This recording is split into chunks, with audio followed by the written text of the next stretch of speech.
You're listening to the official Minnesota Wild podcast, presented by Acrisure. What's the state of your lineup? Eriksson Ek situation? Eki, he did not make the trip, so he won't be available for 1 and 2, and hopeful for Game 3. Who's going to sub in for him? We're still making a couple final decisions on the lineup. D as well? Yes. Between Yurov and Haight, is that what the debate is about? Probably, yeah, for the center, yeah. What do you what would be the reasoning between the two of them? I mean, how appetizing would a Haight be just because of his speed and his skill and all that? Yeah, I mean, I think they're both good. You know, they're both good players. I mean, Yuri's a good skating player too, really good centerman. So, you know, I don't think we can go wrong with the decision. But as I said yesterday, you know, I feel like with the guys that we have in the lineup and the guys out of the lineup, if we make a decision and it doesn't go the way that we want it, we feel like we have multiple options, you know, to be able to add guys in that gives our lineup a little bit different look as well. What's up, Corey? Good, man. Any other questions? Tracy? I'll just kind of piggyback off that with Eriksson Ek especially, and he does so much for you all, and how much do you miss with these first 2 games without him? Well, Eki's a big part of the team, but, you know, as you go through, you know, the course of the season, you're going to get injuries, and injuries is a part of the game. So when you have a player like him out that plays so many different situations, one player isn't going to take the brunt of that responsibility. You know, on his power play responsibility, someone else will have to take that. His centerman 5-on-5, someone else will have to take that. His penalty killing. So we have, you know, when you lose a guy that plays that many situations, you have to do it, you know, I think collectively as a group, and it's not all on one guy. Brodin's missed a few games. Just you had classified him as day-to-day. Where do you see him right now in his potential return? Well, out for the first 2, and then, you know, there's going to be obviously there's a break between 2 and 3. So I think both those guys will be reevaluated and see where it goes from there.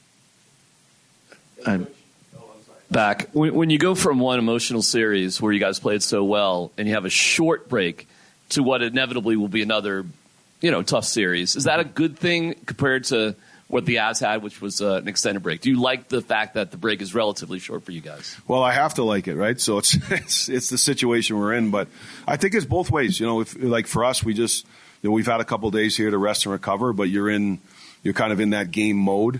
You don't really get out of it because you only have 2 days in between series. I think the fact that, you know, we knew going into the playoffs that if we were able to get through Dallas, Colorado was probably going to be waiting, and they were waiting pretty early for us. So I think the mindset of the caliber team that we're playing is, you know, it just keeps you straight right in that zone to be ready to go. I apologize if you've been asked this a lot over the past few months, but how did Quinn Hughes arriving change your life as a coach? Well, it made you a better coach, that's for sure. But no, I mean, Hughes, he's we all see what he does on the ice, but I think for him, he's just what I respect so much about him that I didn't know because I didn't know him personally, but coached him here and then had an opportunity to work with him at the Olympics and see him in that environment. Just, I think the type of guy he is. You know, he's a leader. He's really intelligent, cares about the game. He's coachable, and you know, he brings the on and the off ice component of an elite player. John Trennan's physicality, it's very purposeful, but he also doesn't, you know, get penalized a lot for it. Is that how he always was, even in Nashville, or is he kind of honed that more of a skill here? Yeah, he's honed it. I think, you know, like any young player, that's an aggressive guy that plays with I think physicality is understanding, you know, to arrive on time. And to me, it's more understanding when to do it and when not to do it. There's certain areas of the ice where it's not called for, or it could put you or the team in a different spot. And I think he's very good with his stick too. He doesn't take a lot of stick penalties or cross check or trips. So, you know, he's really found a nice blend of being a very hard guy to play against, but disciplined. Coach Bednar over the break drew a lot of similarities to your blue line versus his, talking about depth, physicality, top-end talent. I'm just curious, for you personally, how you see these two blue lines kind of matching up in this series moving forward.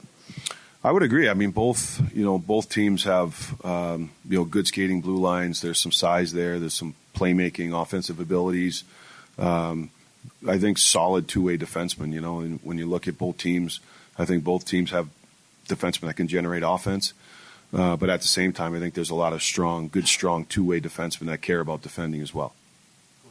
Coach, we talked to Cale Makar yesterday about going up against Quinn Hughes, and he had a lot of respect for the game that he plays. Just what is it that you guys are bracing for going up against a guy like Cale Makar who presents unique challenges? Yeah, I mean, Cale's elite player, extreme competitor. I think when you look at, he's not just a talented guy, but he's a guy that's very competitive, and that's what makes him challenging. He can skate so well. He's got great vision. From an offensive standpoint, he's a lot to handle off the rush in the offensive zone. He's got a great shot, really mobile.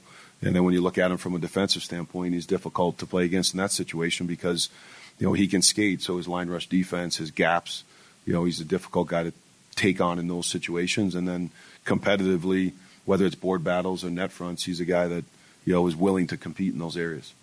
John, back to Trennan for just a second. Every official, it seems like there's a different way to call every game. Certain things are called, certain things aren't. How do you see him adjusting to that in game to keep him out of the penalty box? Well, he's not a very penalized player.